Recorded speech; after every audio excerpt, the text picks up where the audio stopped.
Well, in terms of the introduction, um, these are quite clearly the three streams that deliver the program.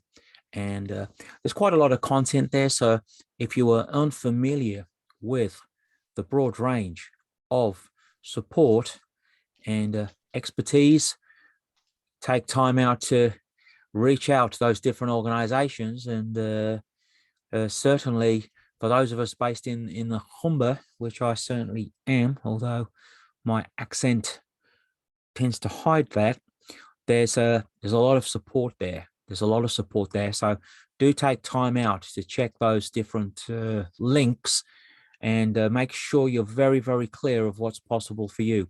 There's some terrific people on the consulting side with all those organizations. And I can speak from personal experience that the guys at the Growth Hub, they've got some terrific people there. So I'd really encourage you to get involved, get engaged, and see how people can help you. Really do that. And you get a bit of a flavor of the three workflows there. I had a look at the project management support, and it's absolutely first rate, really first rate. So I've got no reason to suggest the others wouldn't be of the same standard. So really take time out to check out what support is available to you and your business. So what we're going to spend the next, the best part of 90 minutes on is this.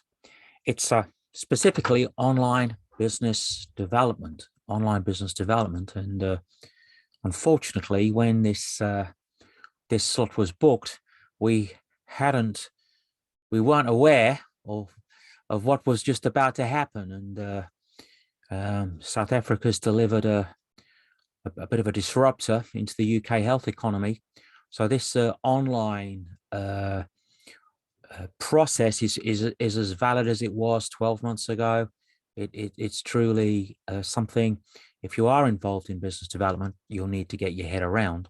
So I'm going to be sharing with you lots of different stuff, and also asking you to ask me questions as we go along. So I'm looking to give you as much hands-on. Why would someone listen to me? So that's just my business there gets spent. But I subcontract to the UK Department of International Trade Export Academy, the Export Academy. And I've been delivering a series of webinars for the UK Export Academy on business development through the camera. So I delivered nine of those with my business partner, Katarzyna Lanucha of Cambridge University. And also, if there's a couple of you from C40I, you know I already consult for Deutsche Bank over in Frankfurt. And I, gamekeeper turned poacher, I guess, coaching and counseling and training German companies on how to use the webcam more effectively to do business in the UK. So I do it both ways, export and import.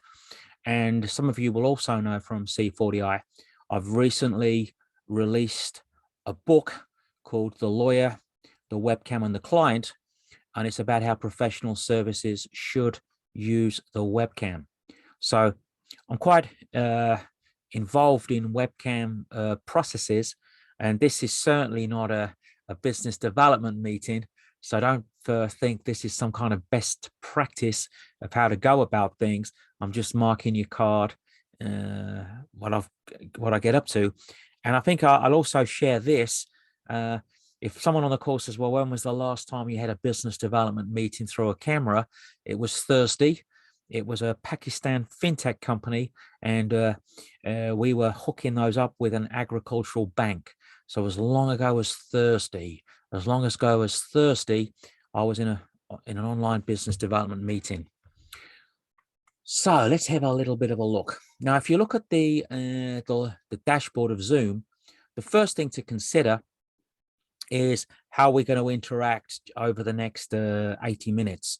So if you look at that arrow, you can actually put something in the chat. So I've got the chat bar open. So if you wanted to put something in there, to me, you can do that. And if you look at it a little bit more in depth, let's just move that across, shall we? Yeah, let's do that. You can send it to everyone, or you can just send it to me.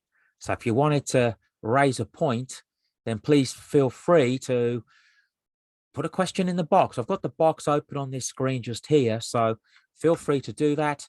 And when I ask for questions, please unmute your mic. But if you're not asking me a question, please mute your mic, because we're recording this and it picks up background noise. It picks up background noise. So that's the technology that we're using. So you're welcome to send something in the text box. You're welcome to chat. And you can see, if you just look at the dashboard, that's how you can move around. You can send me some text. When we ask for a Q&A, you can switch your mic on, and that's where we are.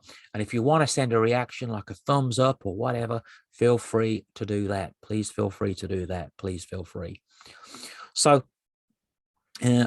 source of material. Well,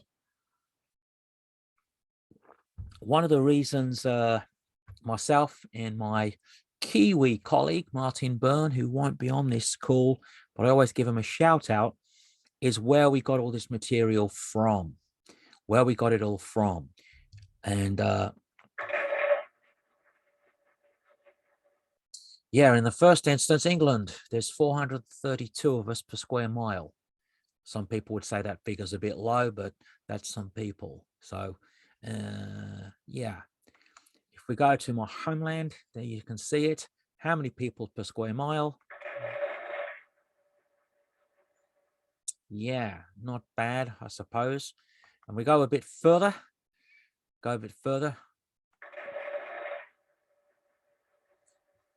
Now, I don't think it's going to be that strange a thing to share with you. One of the main reasons that the Southern Hemisphere jumped onto the webcam as a business development platform, it's because everything's spread out. Everything's spread out. Everything's spread out. Which means that the webcam, as soon as Skype became recognized as a robust platform, most of us, and I was based in Hong Kong at the time, we welcomed it, because you could do more business development through a camera. It wasn't as polished as the Zoom technology is now, and the cameras weren't as good as, and the audio wasn't as good as it is now. But you'll find that if you're looking beyond this for the most advanced webcam-based business development material, you're going to have to go either to Australia or South Africa. South Africa is slightly different as well, because a lot of business development is done through the web camera, because unfortunately, South Africa isn't as safe as it was.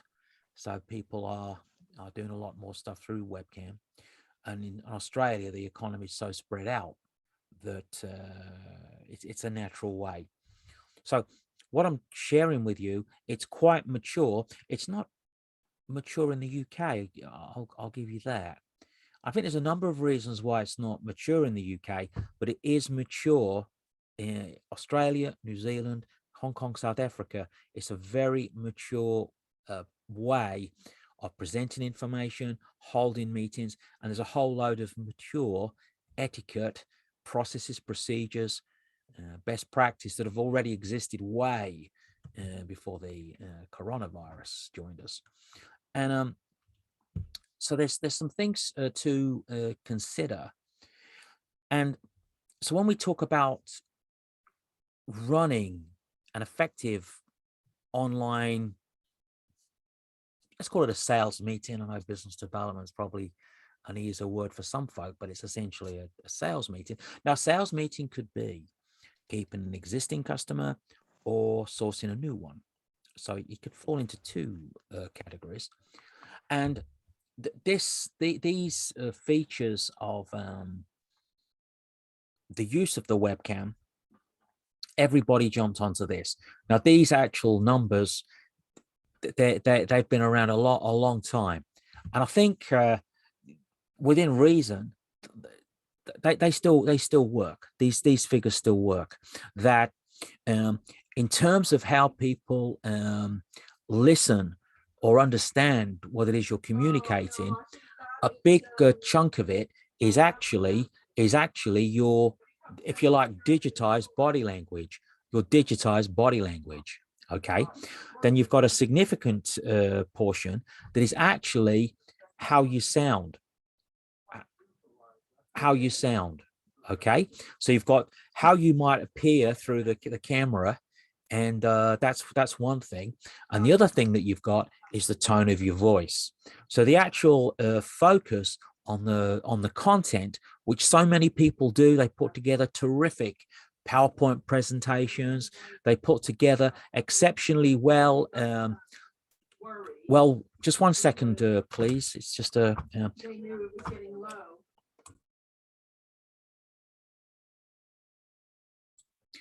Sorry about that.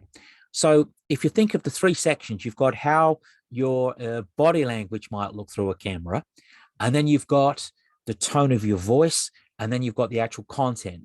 And I recognize that for many people, they focus so much on what they're going to say.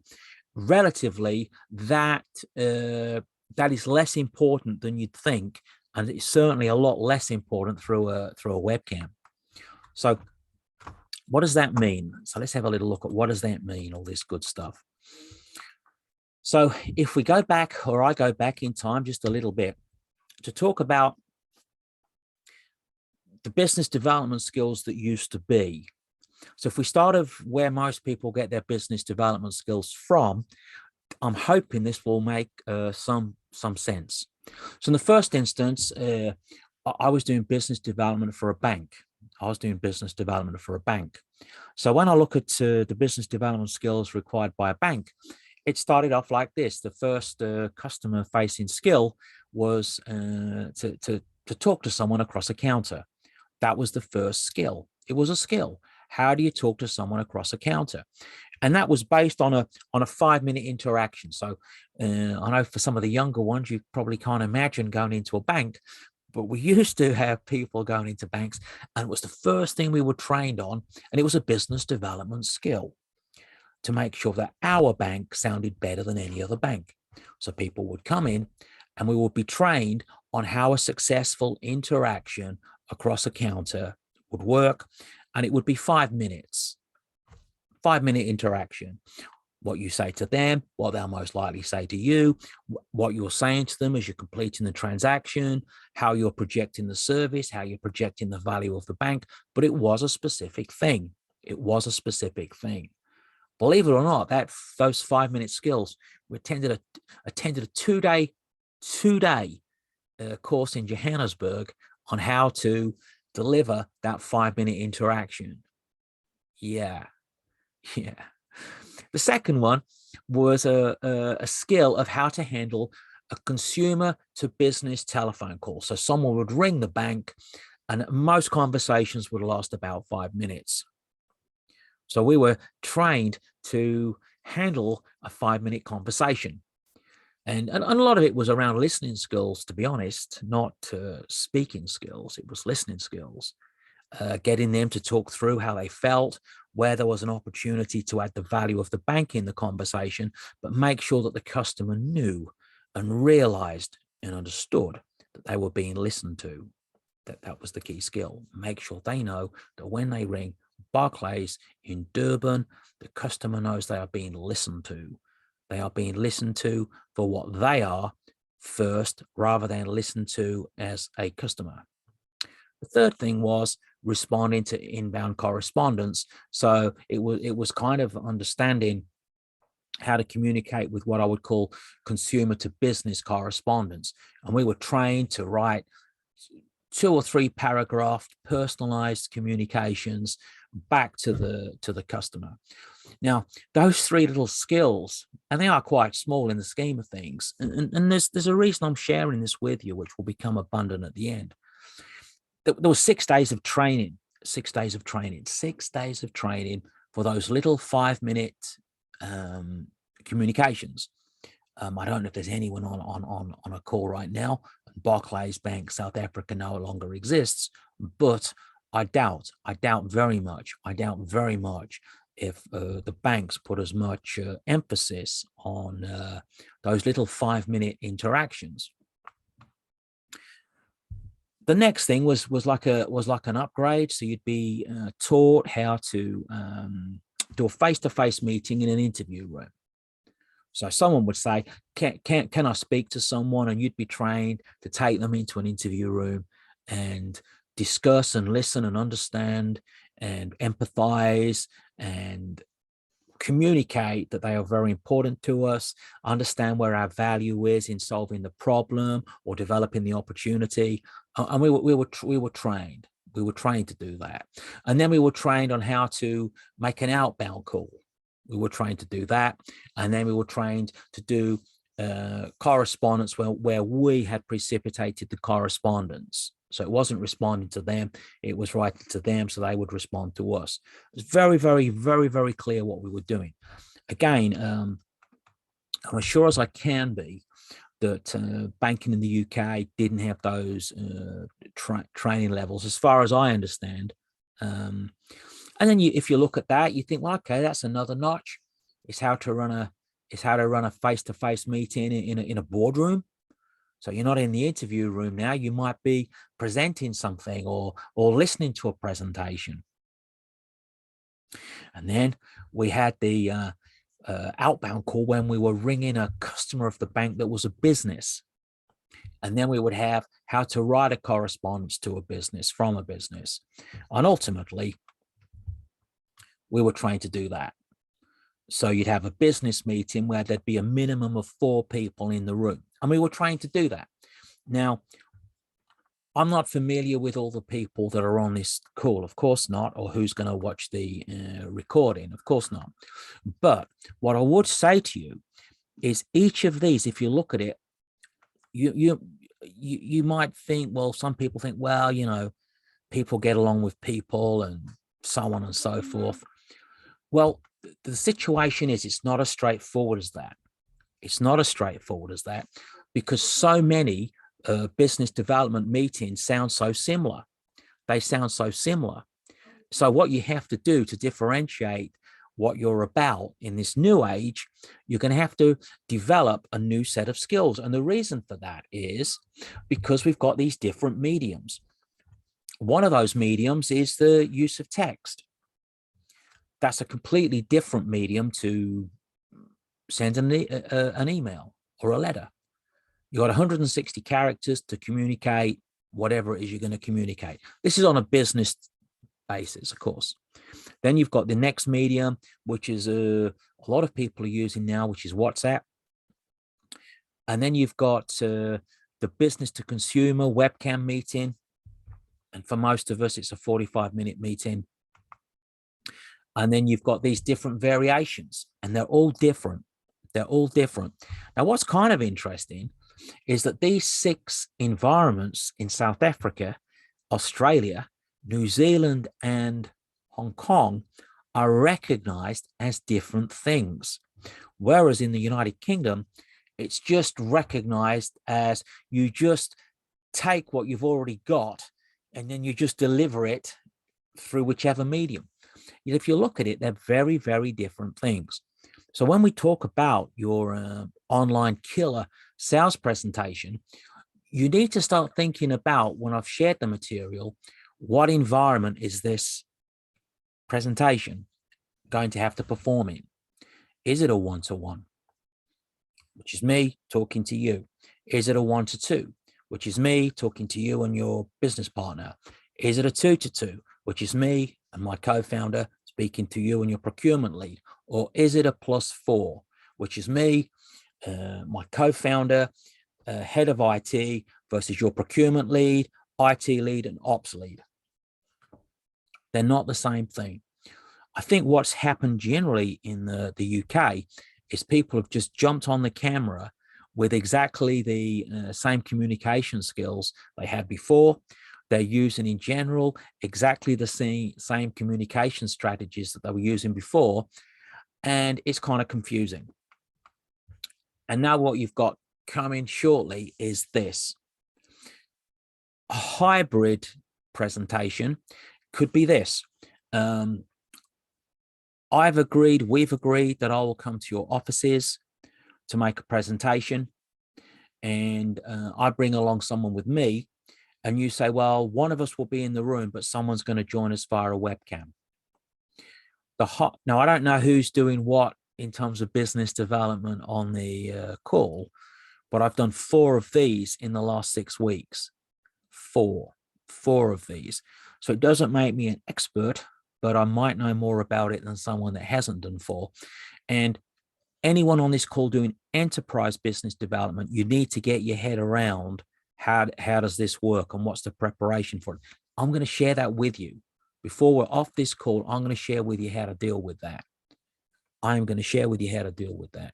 But that, I'm not a medical expert, and this is a recording, but there is a potential that this type of communication that's available to us, it may be just the way things are going forward. There may be different variants of this virus, and we're going to have to get used to some people being in a meeting, other people not. Some people may negotiate that they can be home-based workers, so you're going to have to deal with that. So this is about business development skills. So it's purely thinking it through. If you are a business development person, you know, what does this look like? What do I have to do? How does this work? Okay, so let's have a look at it. Now, these coming up now are the existing sales models. These are the 12 most recognized sales models. So if you're not familiar with them, I think one of the things from the slides is to look at these sales models and just have a think about, is my business development process, is it anything like any of these? Now, if it's not, there could be a very good reason that it's not. But in general, these are the main 12, and there's a reason they're the main 12. But none of them were developed for this new situation we're facing, which is a lot of the business development effort may have to appear through a camera. And as I look at them, as someone involved in business to business selling, there's only those 3, which are consultative selling, solution selling, and value selling frameworks, which would actually perform through a camera. So when you start looking at, well, okay, how do I create my own killer webcam sales process? You need to look at, well, how are you selling things? How am I selling things? Now, some of these are quite expensive sales systems. So if there's anybody from Snap Selling or the Sandler Selling System who looks at this and, oh my God, you shouldn't be saying that. It's just my personal professional opinion. I'm sure it's just an opinion. That's all that it is. But those ones, probably the consultative selling model, if you look at that aside from this, is the one really to get your head around. I would give that some serious consideration. That's what I would do. So let's have a little look at if we are going to have a webcam-based meeting, what are we going to use? So it could be a business development meeting that's with a client, or a business development meeting that's with a prospect, okay? So I think the first thing to consider is that you build your presentation around the problems that already exist. Now, those figures came from a white paper, and it's not a 2021 publication, but it's 2020, so that's pretty new. It's pretty new. And this is one of the things that you need to think about with your presentation. And I don't think it's a giveaway. It's the level of distraction. It's very high on this. It's very high on this call. When I do in-person workshops, it's very different than me speaking into the camera. I've got my slides there. I've got an awareness of the chat box there. but it's quite difficult to manage the room as such. So if you look at that, it's very hard to get full attention. It's very hard. I'm going to talk you through what to do, but I always think that when you're trying to work out what you should do, a good starting point are, well, what are the known problems? What are the known problems? And these are the things that when you're on a call, and although it's come from two consultants, this is one of the first things with business development calls. You need to be very, very clear who is on the call. So when you set up a business development call, if you want to put together a killer presentation, you need to do a lot more preparation than you would if you were in the room. Now, I'm sure on this call and people watching this recording, there are some very, very talented business development leads. I've got no doubt about that, none. And in C40I, where I'm based, when I'm not doing stuff in Germany and Poland, there's some very talented people there. But if I give you this anecdote, I used to work at Coutts Bank, the Strand. So I went from Barclays, South Africa, and ended up in Coutts Bank, the Strand for 7 years. And I was the business development lead there. And I had the privilege of working with a very, very talented business development lead. And he left Coutts Bank, the Strand, and went over to work in California, as you do, to work with a wealth management firm. And we used to call him Len, or I still call him Len. And as a business development lead, now you got to imagine this, okay? As a business development lead, Len would have been over 6 foot. He looked a little bit like Timothy Dalton, if you remember him as James Bond. Yeah, you might remember him.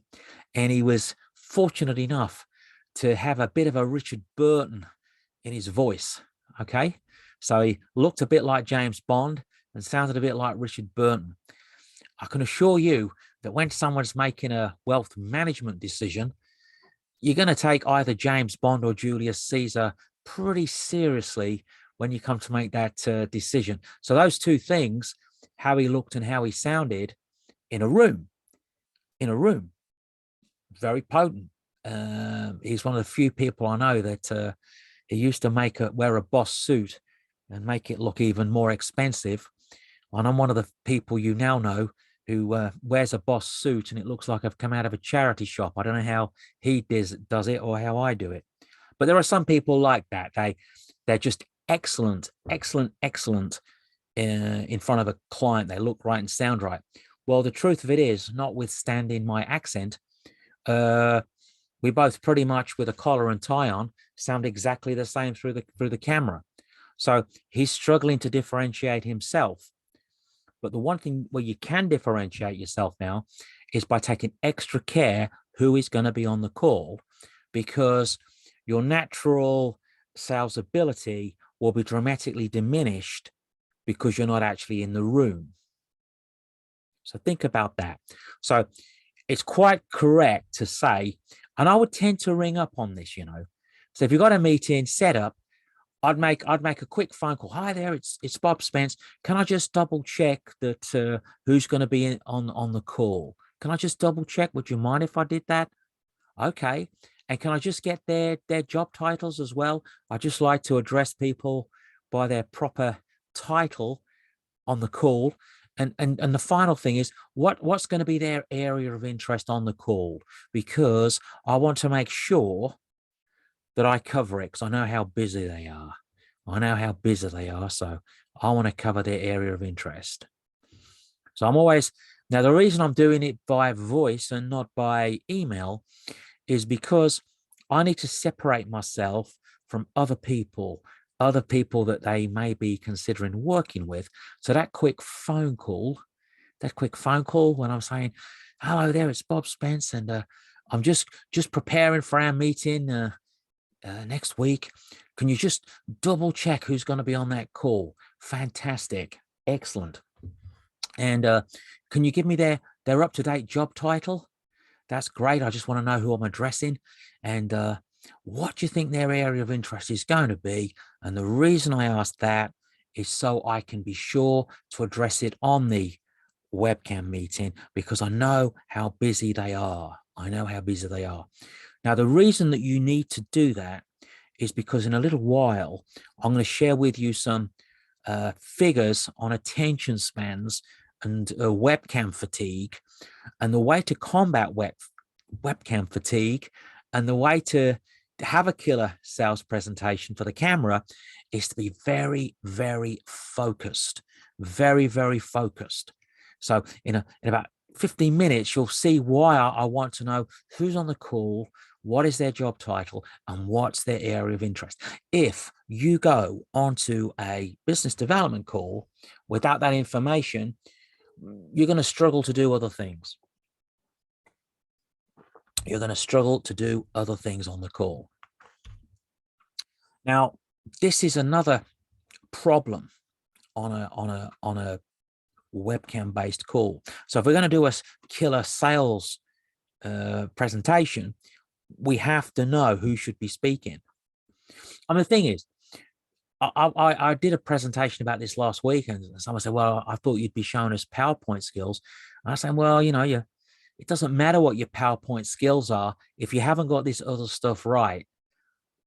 Strong PowerPoint skills and a powerful message will not recover if you haven't prepared for the call correctly.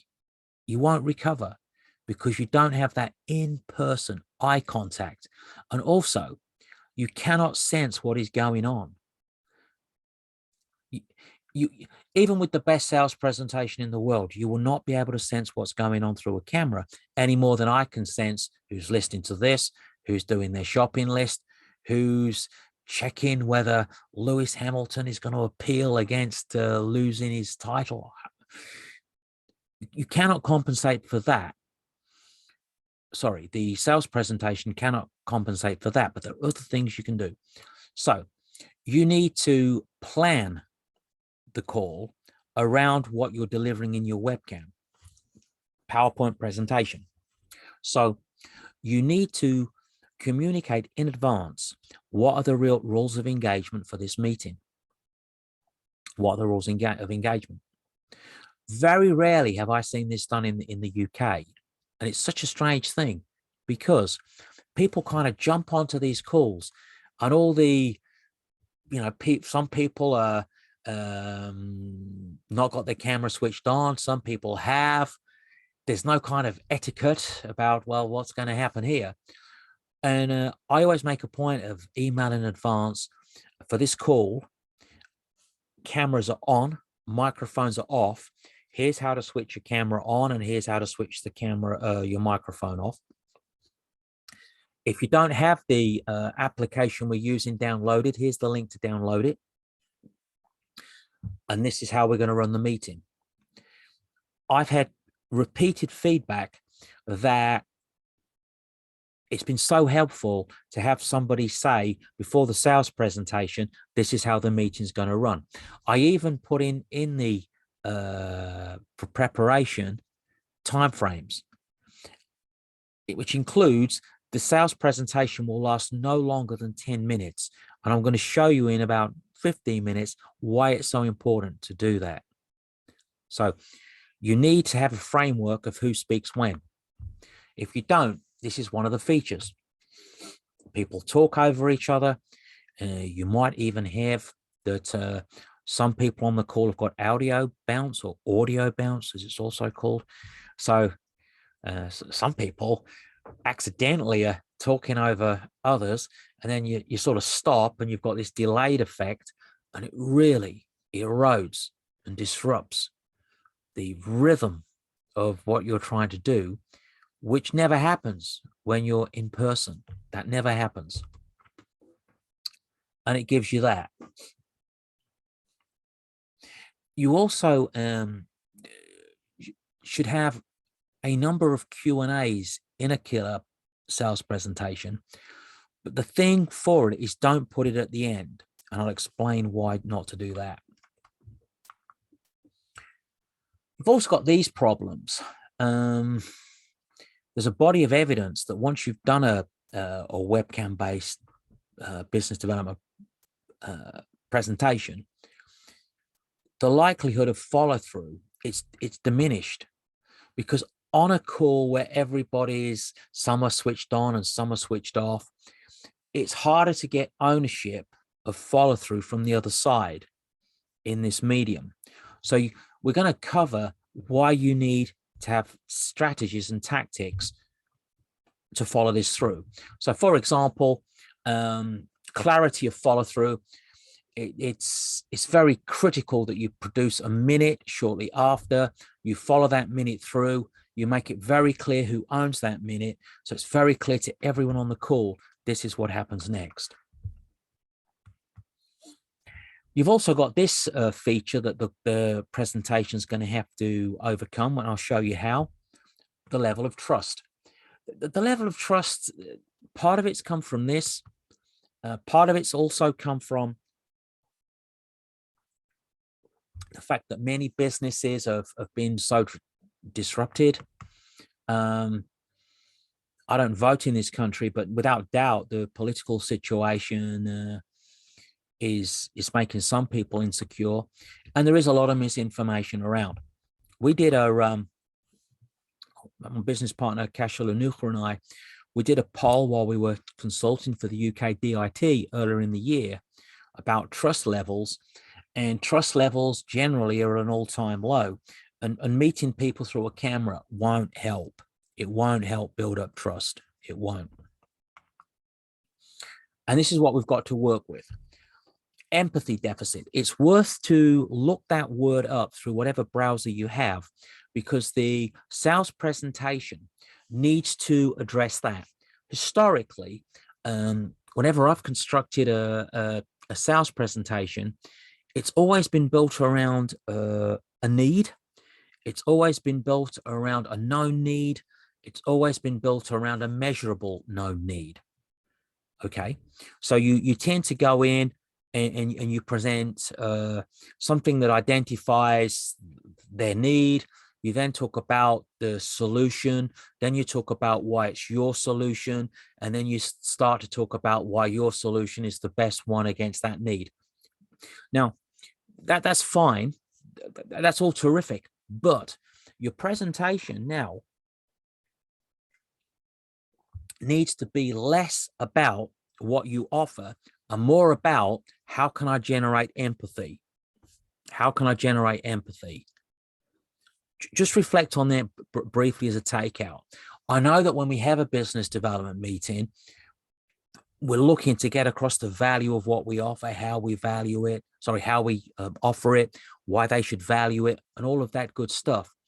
But the importance of getting empathy, it's bigger now than ever before.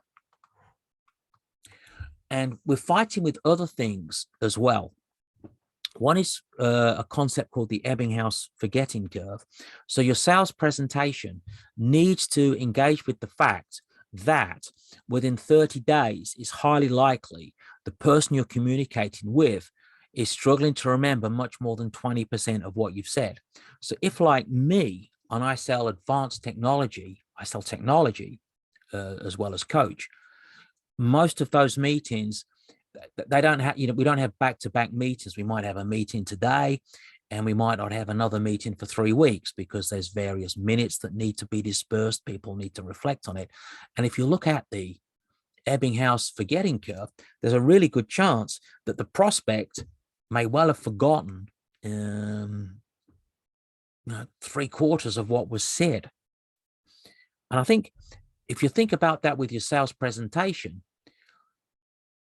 it'll help you sharpen your pencil when you think, well, okay, what is it that my killer presentation should have? Yeah, it's pretty serious. And then you've got this as well. You've got the fact that you've got to build interest levels very, very quickly. And the only way to do that is to be relevant much more earlier.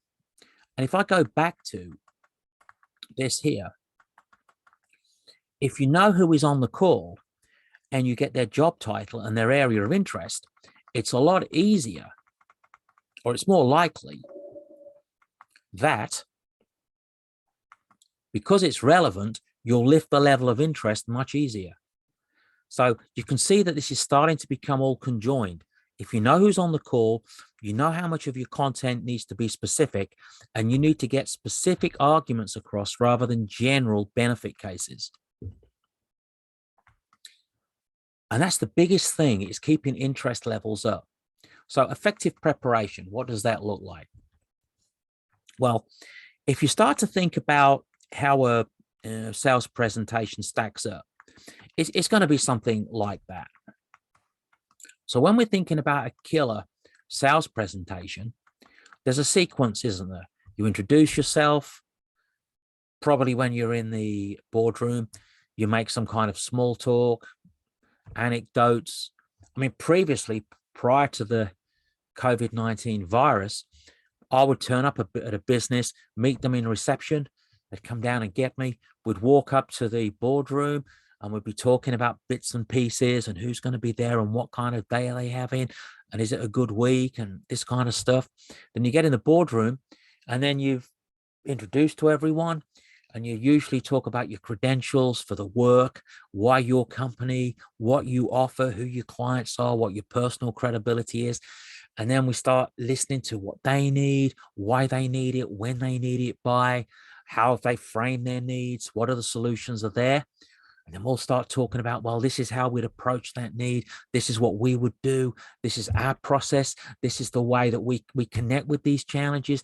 This is the evidence base. This is all part of our approach. And then we start talking some more about why us. Well, the reason being is that we can do that. We can do this. We can do the other. These are our clients. This is our reputation. These are the standards that we have. And then we have the cost of engaging us, the risk that's involved in having a third party dealing with it, the costs, the fees, the price. And then it's that kind of thing, isn't it? Let's just do a quick recap. We would love to work with you, and you do some kind of closing process.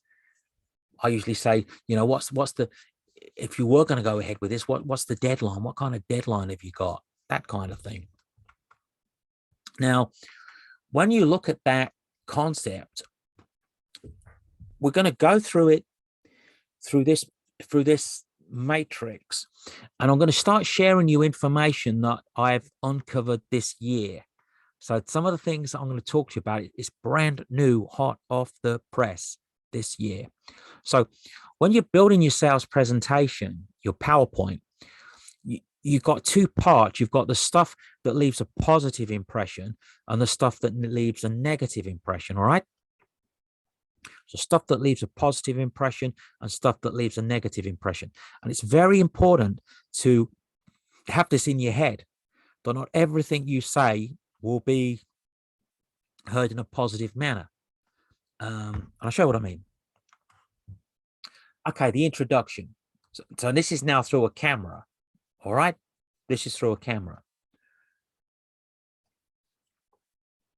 Through a camera, introductions generally sound pretty samey, actually.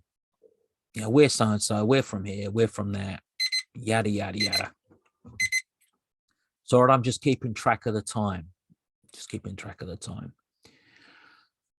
And then what happens, usually when a business starts talking about itself through a camera, it's not as interesting as you think, especially if it's the third one of these the buyer has heard. When you start talking about the client needs, they get a bit more positive. And here's another takeout. They're more positive because they're talking.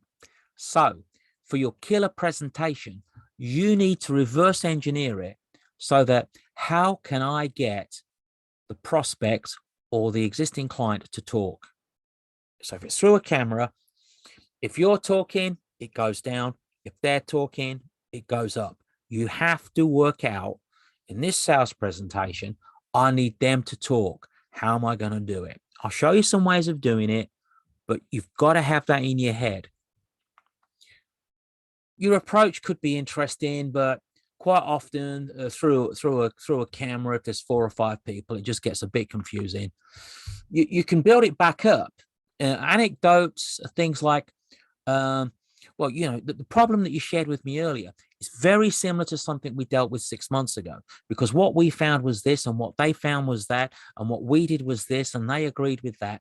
Now, you can only do these kind of anecdotes if you've taken the trouble right at the start. It's like, who's on the call, what's their job title, and what's their area of interest, because here it has to be on the money. Then what happens? You got all the questions about procedure and scope, and that always sounds poor through a camera. It really does. I think anything around procedure and scope, it's a darn shame if it's not in the room, because it just doesn't sound the same. You can pull it back up by saying, well, based on what you want, that's great news, because our firm specializes in that, and our project lead did 2 other jobs like that. And as I mentioned earlier, we can do this and that. And when you were telling me your needs, it maps into our skill set. And we've got 2 other clients like you. Those of you in sales, you know all this. I'm doing it very, very quickly. And then, believe you me, pricing structures, getting a pricing structure communicated through a camera. Oh dear. That is no fun. It's not a subject for a webcam. You know how it is. I mean, some people, when they get a proposal, they don't look at the content. They flick straight to the back. What's the price? And of course, the price is generated by the proposal. I mean, why people do that, I've got no idea, but that's another story for another day. And at the end, can you see it's kind of neutral on a good day? It's less than neutral on a bad day. And everybody sounds the same. So we've still got this pattern of communication, but it needs a rethink. It needs a rethink. So what I've really been working to is this concept, and I've referenced this. I should think in the last 2 years I've referenced this at least a dozen times in different presentations, but it's becoming so clear that this concept performs in an excellent manner through a camera. Now, the peaks can be positive or negative. And the real way to make a peak positive, as I've said, you've got to get them talking. And this is how you do it.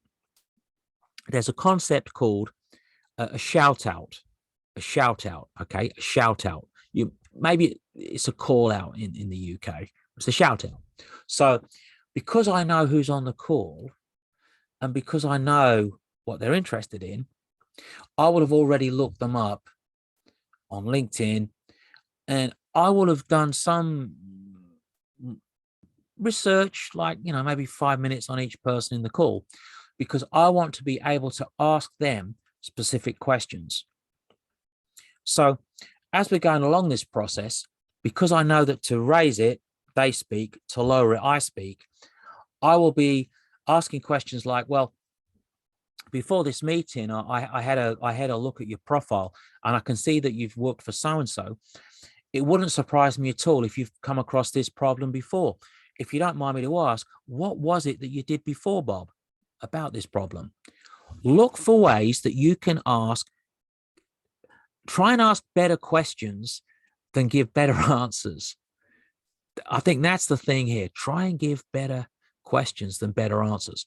Try and look for, in your presentation, how can I get them to talk about previous successes they've had and previous opinions they've had about this problem that they're looking to solve.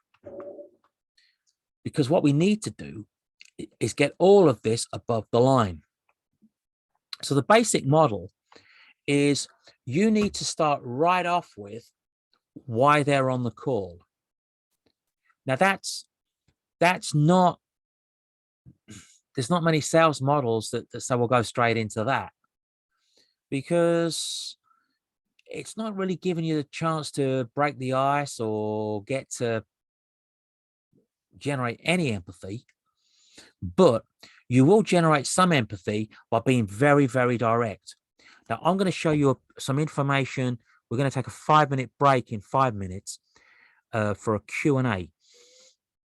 I'm going to show you some information that suggests that the maximum time that you've got for your sales arguments, it's a maximum of 10 minutes. It's more likely 9. So I don't think we're in the world of the 10-minute sales meeting, but we're certainly in a world where you've got a 10-minute slot to get across the meat and potatoes of whatever it is you're going to talk about, because everything else has to revolve around 10 minutes. So if you've got a well-crafted 30-minute presentation, that's 3 times too long. I'll show you where I've got the information from, and I urge you to investigate this thing about 10 minutes under your own steam. But I can tell you now that for the sales presentations I'm doing myself, I'm thinking, okay, what can I communicate in 10 minutes, and how can we make this whole meeting only last 30? Because everyone else is doing 45 with a 30-minute pitch deck. No. We don't have that amount of time. So you need to get to very, very quickly, what is it you want out of this call? So it could be the person organizing the call, you're using a different type of approach. And you could be saying, before we get on the call, could you share with me what it is you think your team will want from the call? What will they want? What are their needs? What are the needs of the people on the call? The needs may be something very different to the benefit case you can explain on a call. But if you don't meet their needs and their objectives, you're not going to get any further anyway. So think in terms of, for the killer sales call now, business development call, in advance, what are your needs for this call? What are your needs? What do I need to prepare for that make this the most valuable call you have all day? Now, I think all of us, or maybe that's not so, have been on mediocre meetings through the camera. Already, by your commitment to preparation, you're already showing that dealing with you is going to be different to dealing with someone else. So that's the first thing. You start off with their objectives. You need to, rather than look at your credentials, that's all the assets that you've got, start thinking about the assets that you have that absolutely map into how they see the world. Like, okay, for example, we're on this call now. I mentioned earlier that I've done a considerable piece of work for the Export Academy for the DIT. Unless you're someone that exports, you might just be on the call thinking, oh, so what? What's that got to do with anything? I referenced the fact that I consult for Kraus and Partner, and we do all this work for Deutsche Bank. You may be on the call thinking, so what?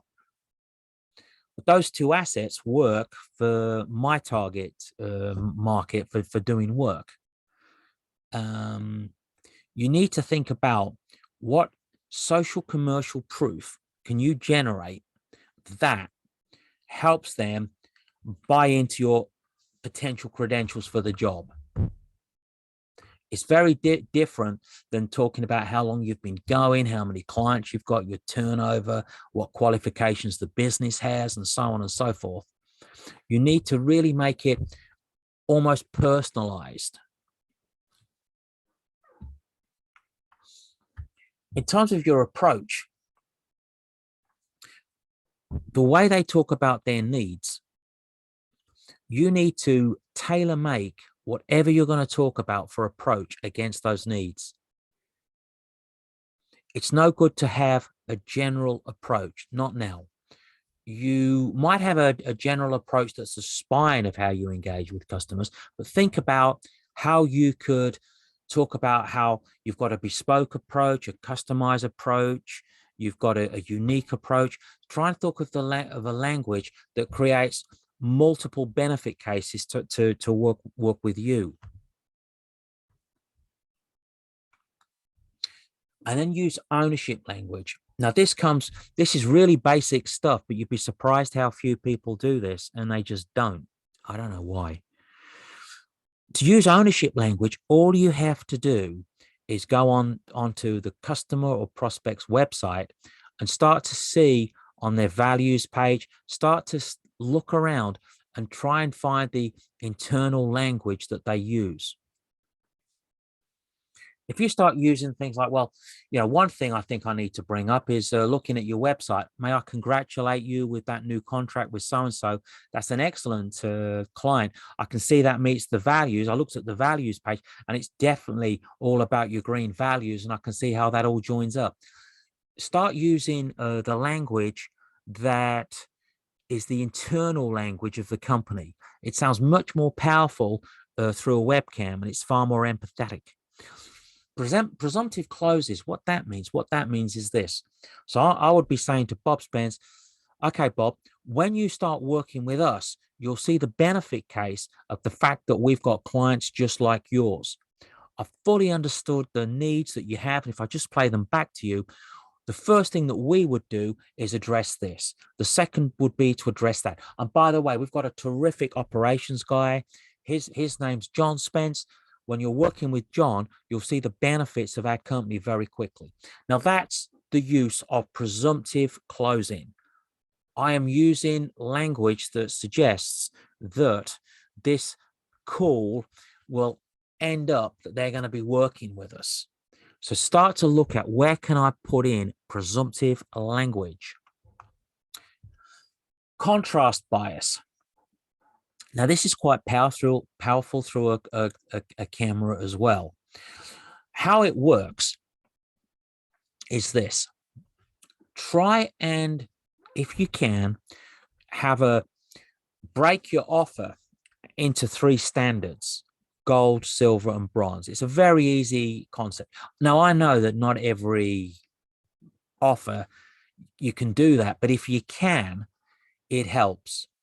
Because a gold, silver, bronze, or commercial, enterprise, global, whatever's the language of the lingo of the client, try and use these multiple offers that when you're constructing, if you work with us, there's 3 entry points. You can enter here, then we can scale it up to here, then we can scale it up to here.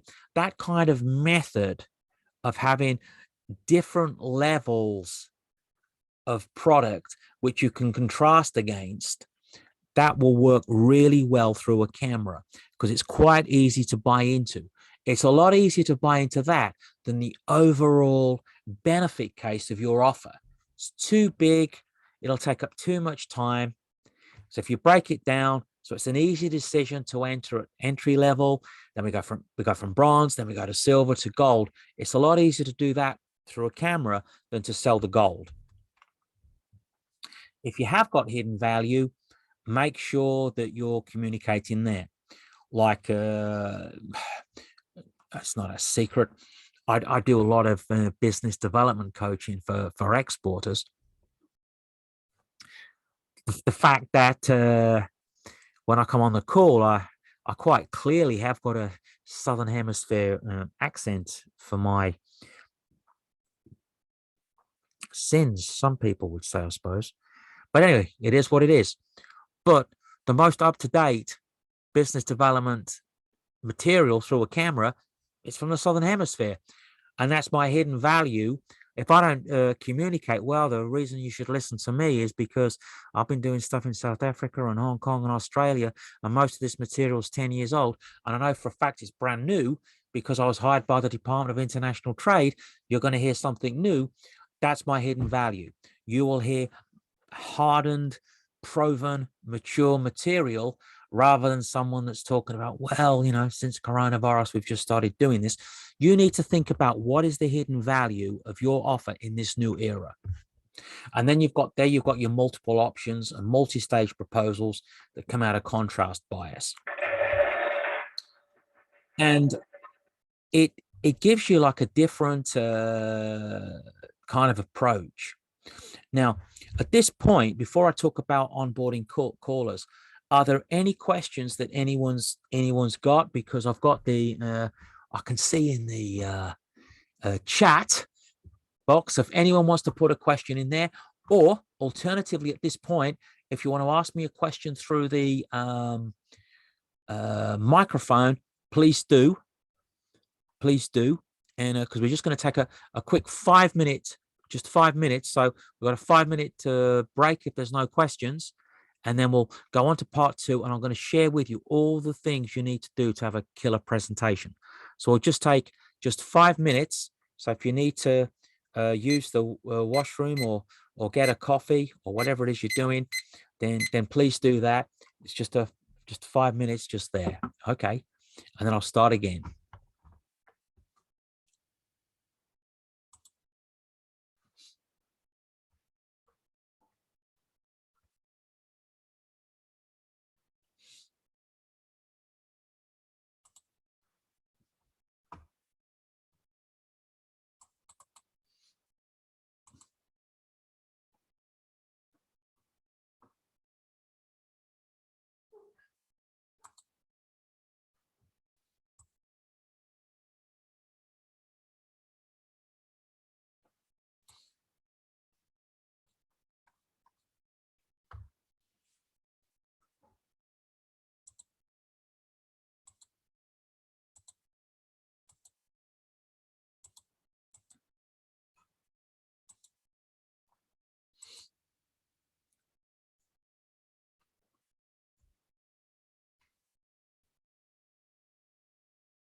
Ball's coming down.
Right.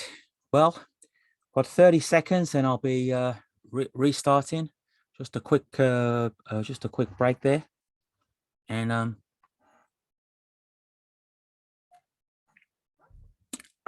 in terms of the, and I'm thankful for that question there. Thank you. Okay. Most people now, the question was about the length of calls. Most people now are recognizing that 45 minutes is too long, and most people are looking at a 30-minute a call. So that's, I'm going to show you that in these slides that I'm about to cover. So onboarding callers, yeah.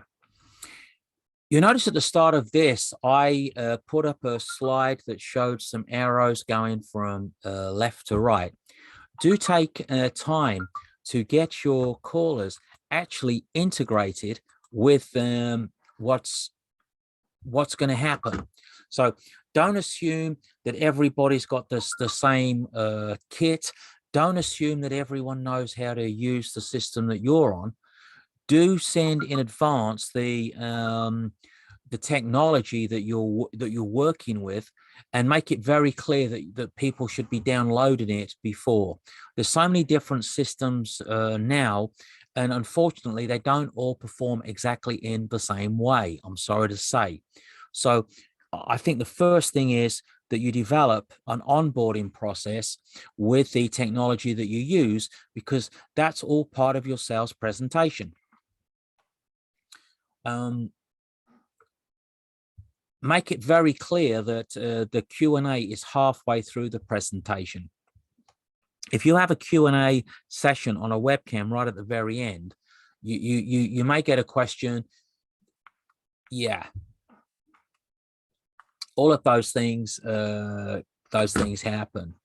I think getting a question that invites negative discussion when you're on a webcam, it's very different than doing the same thing in a room. So whatever your sales presentation is going to look like, don't have the Q&A at the end. Try and have the Q&A somehow in the middle.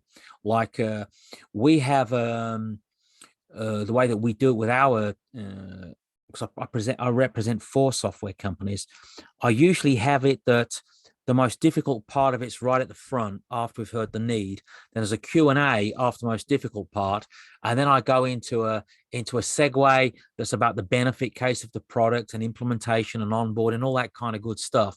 And I say, well, what I'll do at the end, to keep this meeting short, is email out an FAQ, of frequently asked questions, because I do not want to have the risk that at the end of my sales presentation, one of those 3 things happens. So that's something I'd encourage you to think about. I really would. So this is sharing control of the meeting. And these are the questions. And where it came from, the information, I'm doing like 2 or 3, maybe I'm doing 10 coaching sessions a month through different mediums. So I've been very lucky that we've been doing a lot of polls and questionnaires. So this information's, some of it's last year, some of it's the year before, but what it is, it's not before the coronavirus. So it's pretty new information, relatively. It's pretty new information, relatively. So let's have a look at it. The length of a meeting. Look at that. Now, for your killer sales presentation, don't move from that mantra, because what happened, we took the same information that came from CV Library that was interviewing remote working professionals, and I have used the same questionnaire 17 times across 361 attendees. So it's 361 divided by 17 events. The information is within 5% the same as that. The most productive meetings are under 30 minutes. So you don't think in terms of running a business development meeting that's any longer than that. So start working it backwards. What can we get done in 30 minutes? And look at that. The longer you go, the less you get.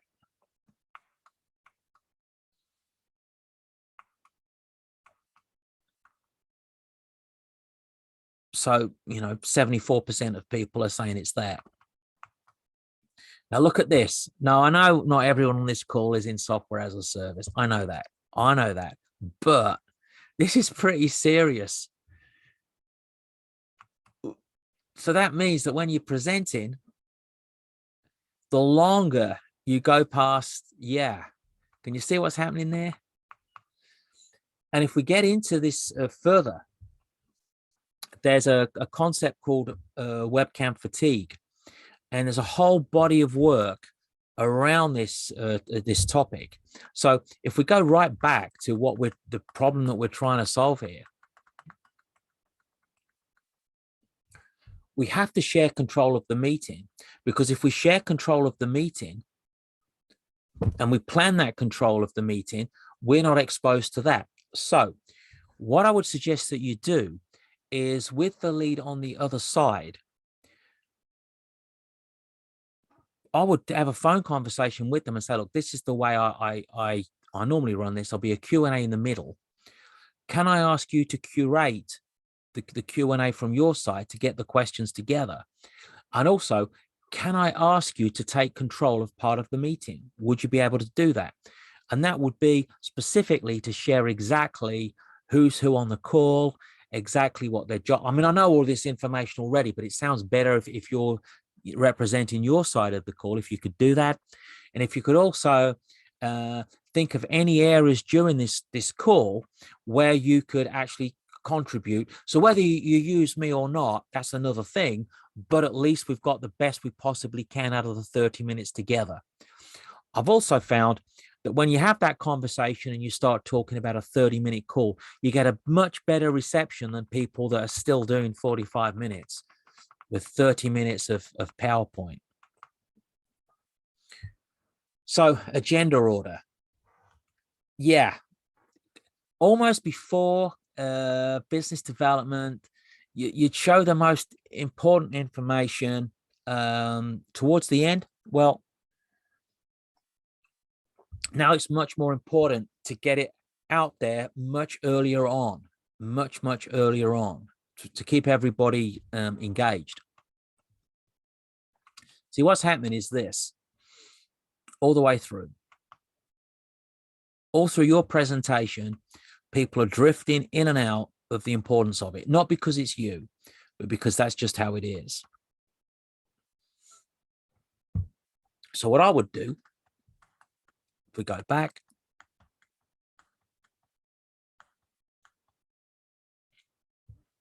I would start thinking about, how can I use the agenda to my advantage? How can I use my agenda to my advantage? I would start thinking about, in your preparation for the killer presentation, at what part does the prospect get involved? Because otherwise, it's just this presentation and reception. You want it so it's broken up. Let's go back. Following up on webcam calls. Okay, let's just take this back a little bit. When you set up to do your presentation, so if we're saying, well, 30 minutes is the new 45 minutes, okay, so 45-minute call now should be 30 minutes. And if it's so that a 30-minute sales presentation should now be 10 minutes, you need to start thinking about, well, okay, how does that work with my sales presentation? How does that look? How does it perform? What do I need to do differently? So the way we're going to do it is this. During the presentation, we're going to ask people to interact with what's taking place. And I'll show you how to do it. I'll tell you how to do it. I'll tell you how I do it. So when I set the call up at the start, I ring in and say, can you give me the names of the people, the job titles, and the area of interest? Now, you know that I'm going to prepare the areas of interest. So which are the key areas each person is interested in? Then I'll pull out 2 or 3 questions for each one. That's what I will do. So part of my sales presentation will include specific questions where they're pulled into what's actually taking place.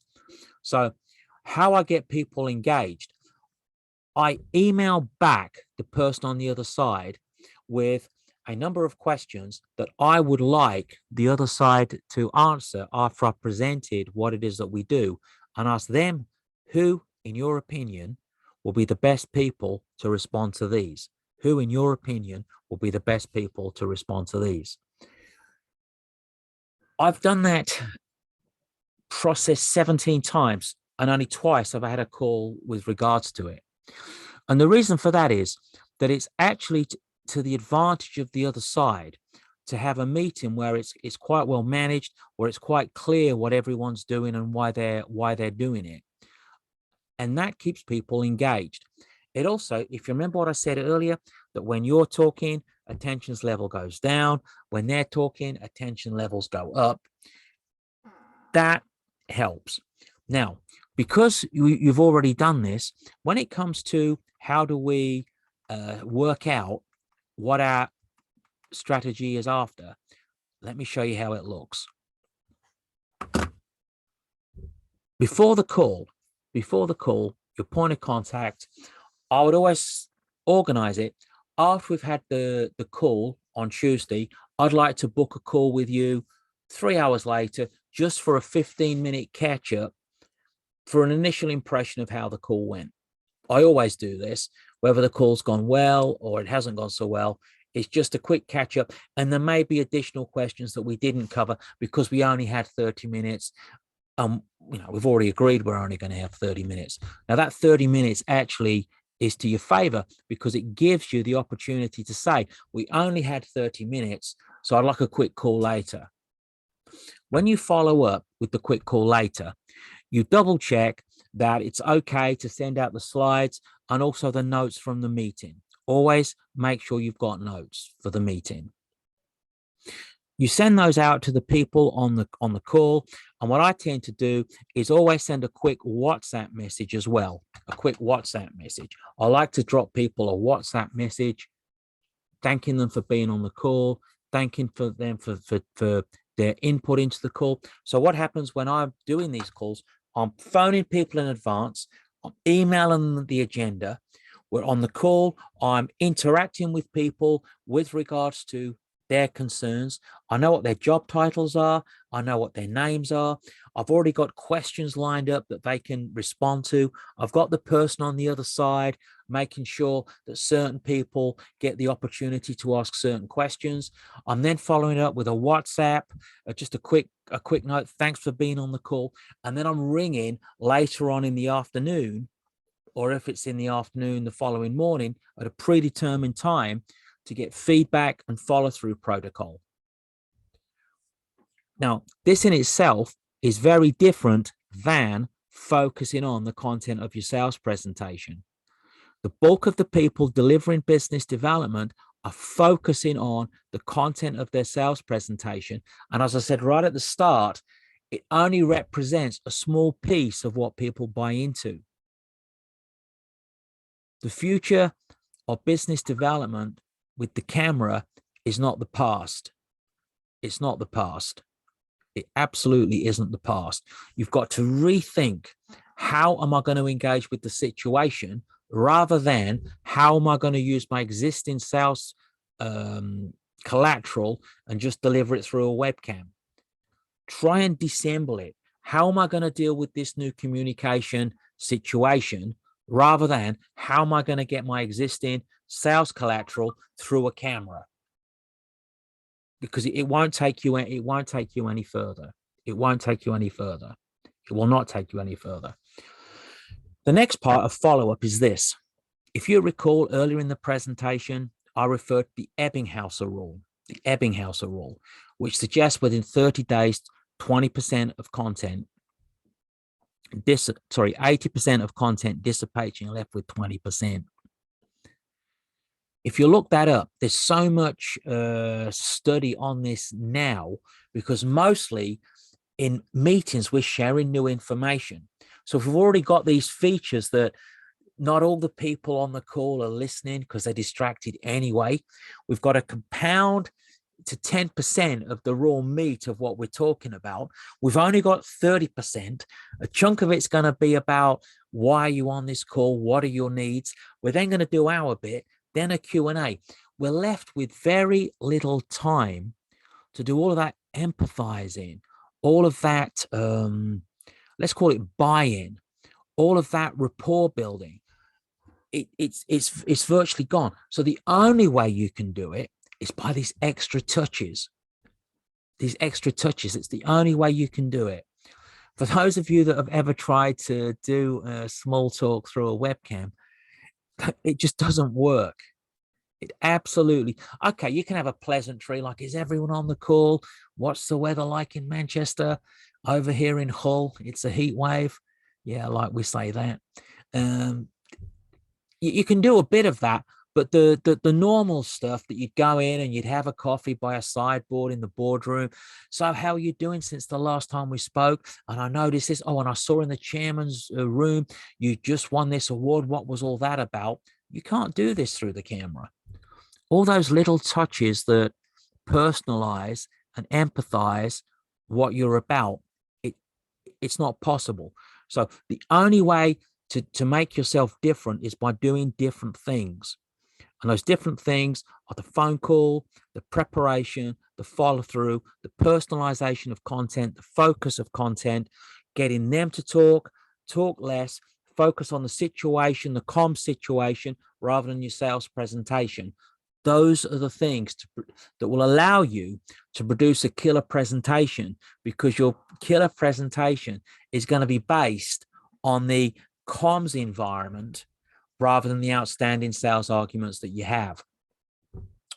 Now, what I would also suggest is that you try and structure whatever it is you're doing in business development, that it's in two parts. And let me try and explain it in the brief time that we've got left. Because, okay, this may not be happening for you, but in general, sales cycles are taking longer, I'm afraid to say. You can find that information anywhere. It's in Inc. Incorporated, it's in Forbes, it's everywhere. The average sales cycle has been extended by about 70%. And it's even being extended now because of the impacts of the coronavirus, some of the consequences of the Brexit process the economy is going through. But sales cycles and decision-making, it's taking longer. So what you don't want is to expose what you've just done to Ebbinghaus, and then the next time that you meet, you're having to pick the whole thing up from where you were before, because it's like a deja vu. It's you know. So the thing to do when you're setting up the call is to try, if you can, to isolate one person that you would like to have a one-to-one with, separate from the main meeting. So I know I'm theorizing these are business to business meetings and not one-on-one meetings. The way it works is this: during the call, you say, out of interest, who is the person that this, if you went ahead with this, who is the person this will impact the most? Who is the person this will impact the most? You need to find that out. You need to ascertain that. And I'll tell you why. When you're setting up multi-person online calls, it's very hard for everyone to hit the same calendar slot at the same time. So it's quite likely there will be 3 and 4 week gaps between meetings. What you need to do is try and pull out who's going to be the fan of your suggestion, who's going to be the stakeholder, who's the person that's going to run with the ball, who's going to be the quarterback with the problem. You really need to isolate this. So you've had your bigger meeting, which may be you and someone and 3 other people, and say, okay, the next meetings, you need a one-to-one meeting with one person. And it's the person that's either the most involved with what you've proposed, or the person that's the biggest fan of it. But you need to follow it up that way. You mustn't allow the sales cycle to be exposed to the coordination of 5 people to be in a camera meeting. Now, I know you're going to say to me, well, didn't we have that problem, before? Well, before coronavirus in the UK, the webcam was not as used to the extent it has been, and there's loads of information about that. And the amount of meetings that people have to attend today, it's gone up. Now, you need to look at your own figures, what that figure is, but I can tell you the figure that it is for the sector that I'm involved in most of all, which is law tech, it's gone up by 4.2 times, 4.2 times. So people in the sector that I'm doing business with, the number of meetings they have now is gone up 4.2 times, because it's quite easier, relatively easier to set up a meeting like this. And people are only leaving about 15 minutes gap between each meeting. So if you're doing your meeting, this impact of deterioration of recollection of key information, it's a big deal.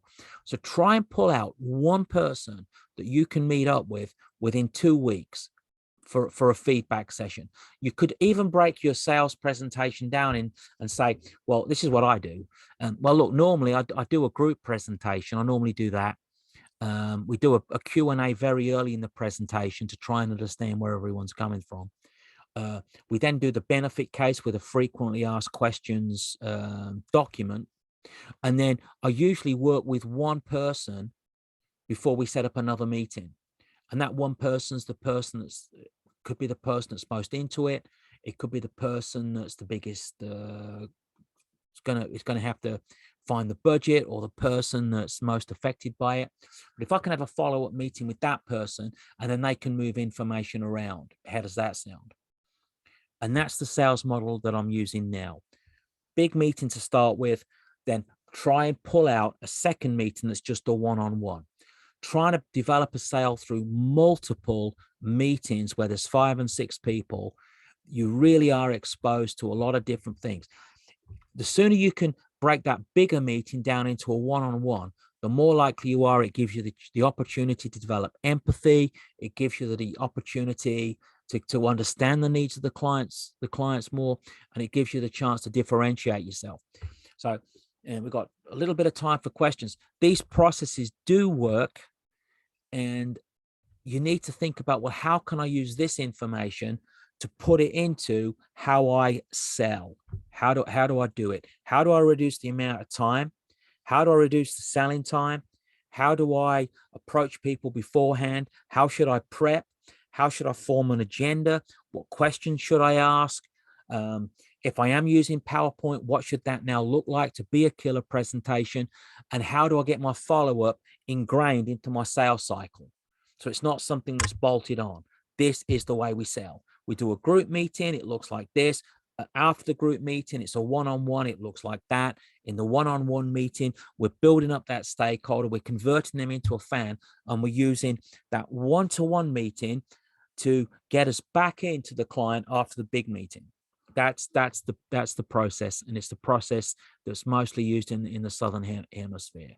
So I think Nadia's not that far away, and good grief, that's the quickest 90 minutes I've ever known. Are there any questions there? So if you want to switch your microphone on and say, what about this or what about that? I'm completely up for it. If you want to know how I sell financial technology in Pakistan, I'll even answer that. That was done from C40i in Hull. Okay, well, we've recorded this, so you'll be getting the slides as well. It's 15:30. It's been absolutely my pleasure to be addressing the group and also to form this recording. So I'm going to sign off now. So look after yourselves.